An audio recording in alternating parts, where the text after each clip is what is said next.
Hey everybody, this is Zacho, aka the Slime King, and welcome back to Something New with Alchemy Stars. This time we're going to be doing a recap of the story for the first part of the Maiden in the Ruins event. So I hope you enjoy it, and yeah.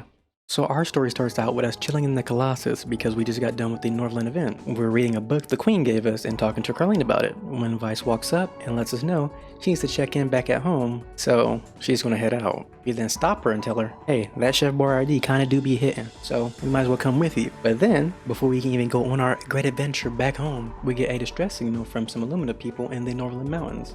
So we stop what we're doing and we head on over. When we get there, there's a giant hole in the ground, and we start cracking jokes because why the fuck not? When sweet Mother Karma hops in and kicks us all in the hole due to an earthquake.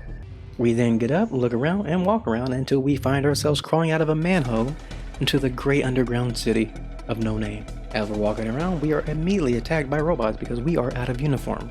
So we take care of them because, obviously.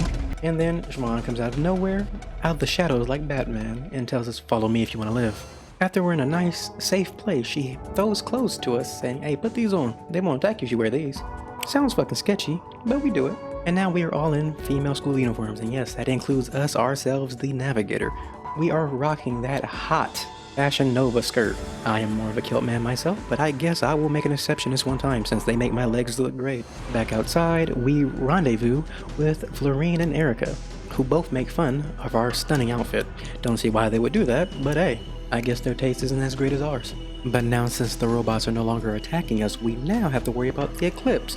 We being who we are, with our ability to sense where they're coming from, we can tell something's not right about these guys. They feel kind of different. We don't know what. I don't know what kind of secret sauce they've been messing with, but they ain't the same original recipe. So we proceed to take care of them as well because, obviously. After that, we are all arguing. Obviously not us though, the Navigator, because we are civilized human beings.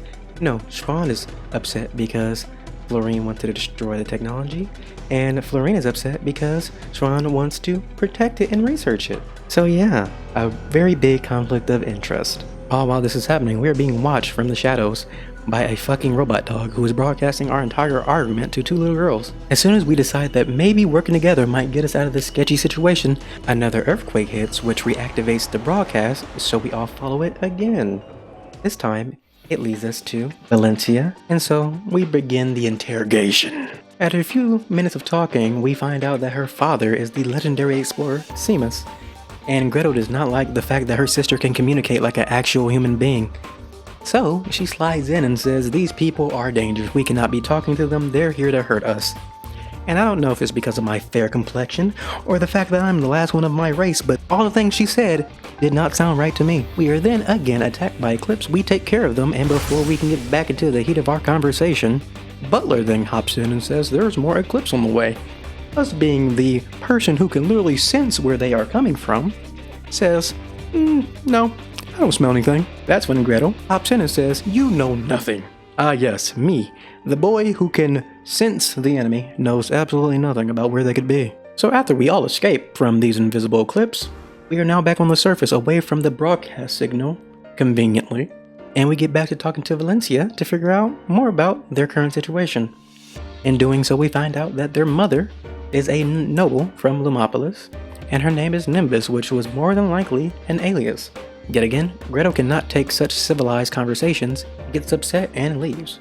Siobhan then gives Valencia a history lesson about her father, and then in turn, Valencia tells us how the city works.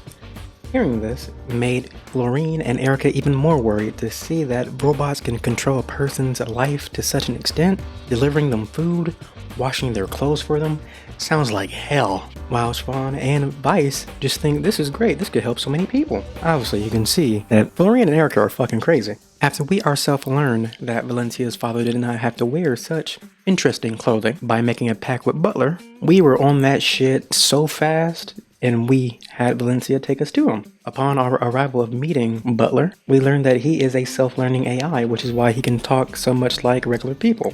We then ask Butler, can he tell us how to get out of here? Which he replies, sorry, no one can leave. I gotta keep this place safe, so y'all gotta sit your asses right here and get comfortable. After Erica learns that Butler himself is self-teaching, she takes the opportunity to try and kill him because we cannot have something like that walking around here. Siobhan quickly stops her attack, which causes a even greater misunderstanding, making it seem as though Gretel was right, and we never want that. The girls then order Butler to have the robots attack us, and they leave, while we are now surrounded. We proceed to send these robots to the junkyard because, obviously. We then proceed to go off on Florine for thinking Erica made the right move. Because we ourselves, being someone who pretty much grew up with an artificial intelligence, took that very personally that you would just attack them simply because of that only fact. Florine then apologizes, and we get back on track just a slight bit. Yet again, more robots, and Eclipse this time, surround us. And we get separated from our team, escaping, leaving Florine and Siobhan behind so we ourselves can break through. After making our way to safety, we get another broadcast from Seamus's device, and so this time, Vice is able to decrypt some of the information being sent out. Of the information, we first find out that this place was built as pretty much a shelter to keep humans safe from the ongoing battles with the Eclipse on the surface. Then it switches to talking about Nimbus and Seamus and how they met. Apparently, Nimbus was on the run from Eclipsite when they both fell into this dreadful little town underground. Having barely any weapons to defend themselves, they found the biomodule and repaired it, and in turn it allowed them to fight back against the Eclipse. How? We don't know, it doesn't explain. But the constant waves of Eclipse made Seamus wonder, where the fuck are these things coming from? Which Butler would not answer. It then cuts to Seamus's dying wish pretty much, which was to get his children out of this forsaken city and back to Illumina where they can be safe. The broadcast ends, then we get a message from Siobhan telling us where we can all meet up. So as we are on our way to meet up with Siobhan, we then use our telepathic powers to sense that someone else is in danger. We quickly run to them and we see Ryuko, Rouge, and Ruby surrounded by robots, so we use our amazing commander skills and help them defeat the robots. In turn, Ruby sets off an explosion that knocks us out. When we wake back up, we are now back with the entire team, and we learn that Rouge and Ruby pretty much got into this situation just like everybody else. The same signal, same earthquake, the same hole, but they were trying to get some nice good old-fashioned riches. Since they are from the residential ranches, you know they out here stealing. After Ruby apologizes for almost blowing off our goddamn ankles, we proceed to break up into two teams yet again. Rouge provides us with one of their communicators so we can now communicate underground, and they head out to do what they do best. Blow shit up, make holes, and find an exit, while we go talk to the girls again. Using our immaculate telepathic powers, we can see they are in danger, so we quickly rush to the scene. Even though once we arrive, we have to deal with Gretel talking again in our presence, it's okay, cause she's not grateful that we're there to help regardless. As we begin to clap the cheeks of the Eclipse, oh wait, hold on, that's not how this goes. As we begin to get our cheeks clapped. So it seems we were getting our cheeks clapped when Gretel apparently saves the day, because she pretty much has a panic attack and blows away all the Eclipse in the area. In doing so, Gretel becomes exhausted, she collapses on the ground, and Valencia picks her up and takes her away. Soon after, we get another message from Ruby telling us we need to rush over to them right now.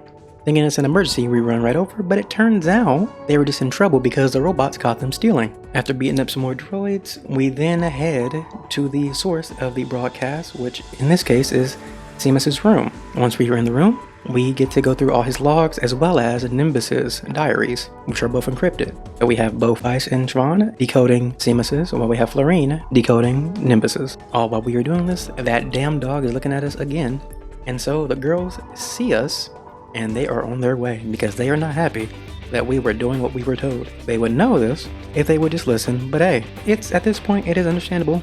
We did have Erica try to commit a serious murder in their eyes. Once Valencia and Gretel arrive on the scene, they demand that we get out of their parents' room, and we being civilized, we try to tell them, hey, we're only here because your dad told us to come here.